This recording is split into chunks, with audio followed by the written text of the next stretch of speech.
There are some strange choices, like adding a cover of Then She Kissed Me. I guess that's some sort of 50s song or something. Eddie Yeah. Kramer returns for this album.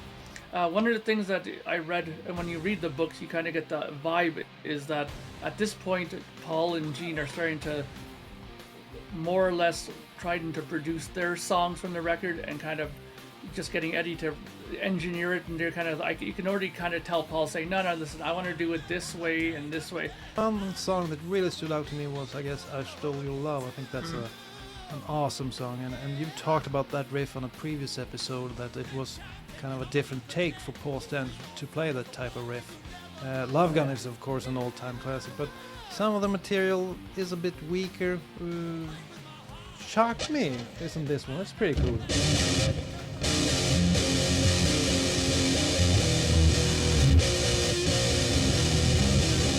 Another Ace song.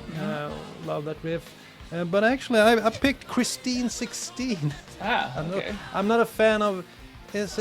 Isn't there a piano on that song? Yeah. Terrible 50s piano. Yeah. But I don't know what this type of chord is called, Mark. But I've seen that they use it quite a lot. This one. It's not like a power chord. It's not, Ace always uses power chords. Yeah, I don't know what it's called, but you can see it in a lot of the earlier Kiss stuff.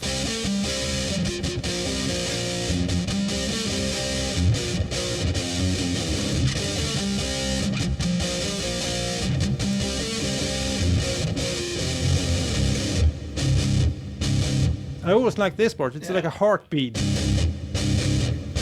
And then you go. But just this type of chord, you can see it's called a seventh chord because you have it in Firehouse. Yeah. And you have it in Black Diamond. Ooh. Then it goes. Yeah.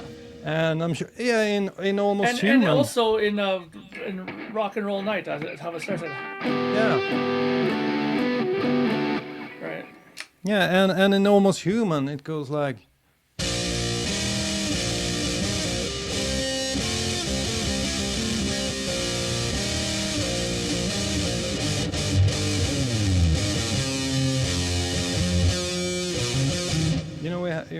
It's used there, so it's very common in Shout It Out Loud as well. Wait, that's also that chord. Yeah. So very common in early Kiss stuff. You don't hear a lot during the 80s and 90s. Then they started playing different kind of stuff. But sort of an interesting thing, a little detail that's very common in early Kiss music. But Christine 16, I think it's a fun song. It's something from left field, but the piano totally kills it for me on the album. But somehow Kiss managed to enjoy this song so much, so they played it during their toughest era, the Revenge era, with the exploding Statue of Liberty and all the explosions and Unholy War Machine. And then they played Christine 16. It was always mind-boggling to me, but